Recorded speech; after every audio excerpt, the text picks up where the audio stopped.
Stoveleg Media, igniting conversation.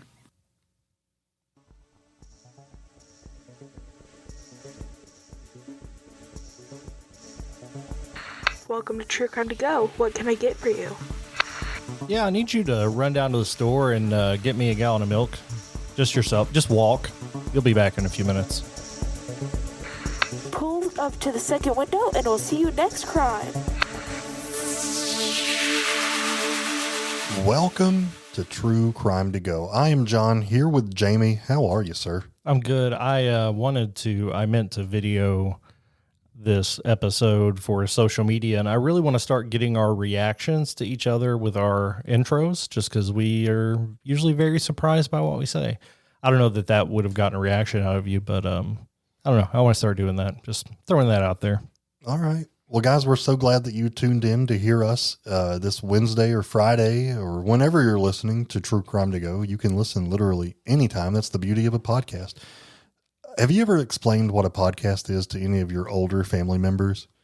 I just say it's like a recorded radio show. Yeah. I'm like, it's a radio show that you can access anytime. I don't want to say on demand, because then you have to explain that. Yeah. No. It's what we do. We do have an interesting crime. It looks like it's a case that we don't typically talk about, and that is regarding some children who may or may not have been abused or neglected. So with that said, why don't you get the ball rolling? Right. And you and I haven't talked about this one, but it has been all over my social media, and I'm eager to get your take. It's been a pretty controversial case out of Georgia.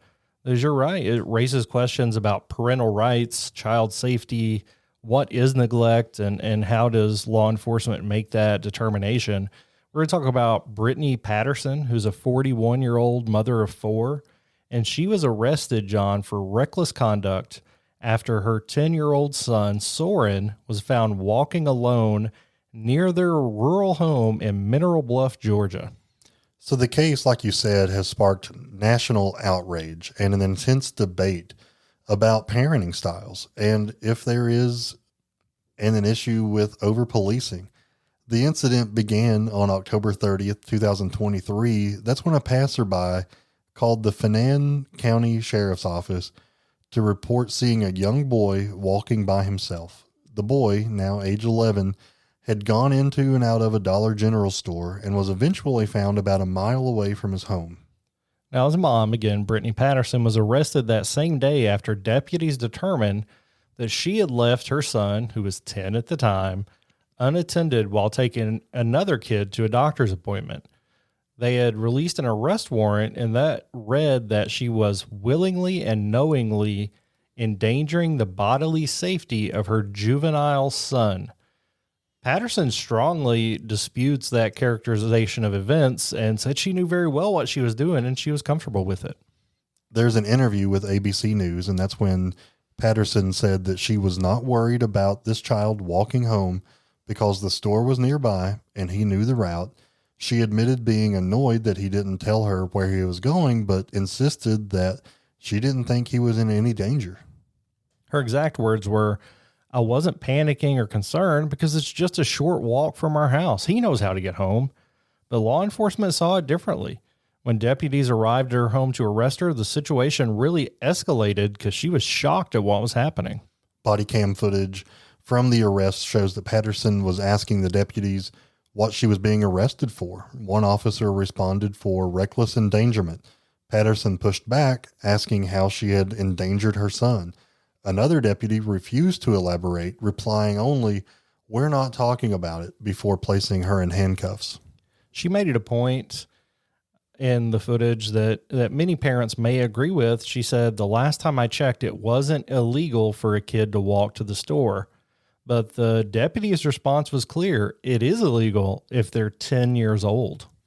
So the question is, was it really illegal? Her lawyer, David Douglas, argues that the charge of reckless conduct does not hold up. He said our criminal justice system is built on the fact that you did something or you were negligent. You did something criminally negligent. So was what she did criminally negligent? Georgia law defines that as a failure to provide a child with adequate supervision necessary for such child's well-being. That is the most subjective law that you can have. Yeah, you can, what is adequate? What is supervision? What is necessary? And what is a child's well-being? What constitutes the adequate supervision is really the point of contention here. In this case, even though he wasn't harmed, there's also no evidence that he was ever in danger on this walk.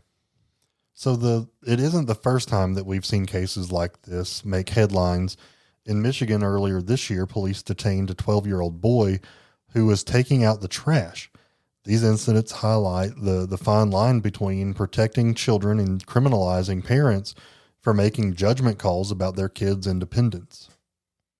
And John, we're still figuring out the legal ramifications of what's going to happen here, but where is you're a social worker, you see kids that are removed from families for abusive and negligent behavior, for not supervising adequately. How are those determinations made by social workers who are making some of those decisions? Yeah, we have a policy, and I hope I'm not speaking incorrectly. I haven't looked at it in quite some time, and policies always change, but because that's not your direct role, to be clear. John's not neglecting his job. No. It's not part of my everyday role. But when I did live more in that world, it was really, there wasn't a fine line. There wasn't, or I guess there was a fine line. There wasn't a strict policy of your child can be unsupervised for this long if they're 12 years old and older, anything under 12. Like, it doesn't say that. It depends on the child's maturity level. So if you leave your child alone at home and your child is not mature enough to be home alone to take care of themselves, then you could be found negligent. But it's, again, like I said, it's so subjective. Like, I don't know.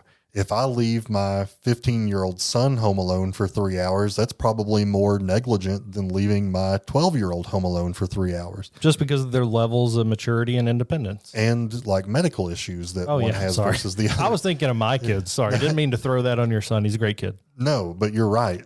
It also, my daughter could probably care for a family of 7. My son would be too lazy to go make a sandwich if he needed one, right? So it's a different scale for every child. But at 10 years old, all right, let's just walk down this path. My daughter was most recently 10.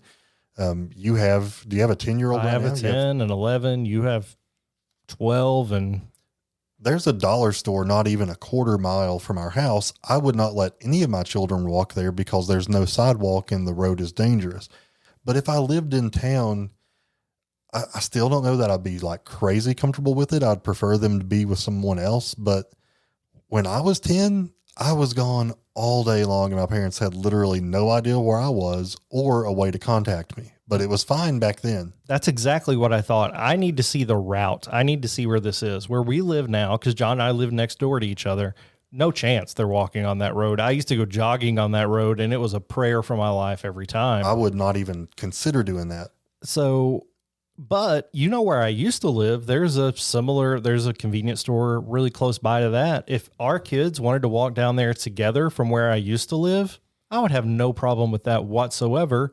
And it's right around, maybe a little less, but right around this distance. So I think the terrain, the layout of the area, there's so many factors here that should play a part in this decision that was made. So maybe police were doing that. I don't know. But obviously the mom was comfortable with it. So she felt there was adequate supervision.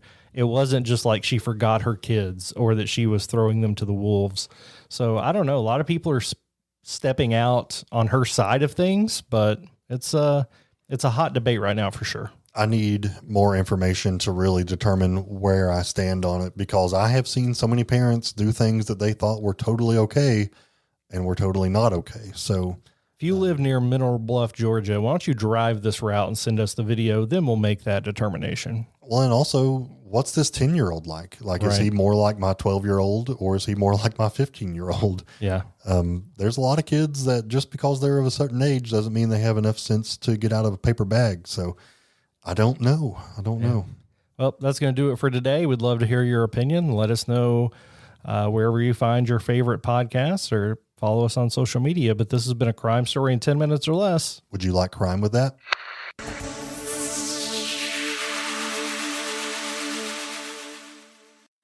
You've listened to True Crimecast, distributed by Stoveleg Media. Check out stoveleg.com to find out more about your hosts and to find other podcasts to listen to. Stoveleg Media, igniting conversation.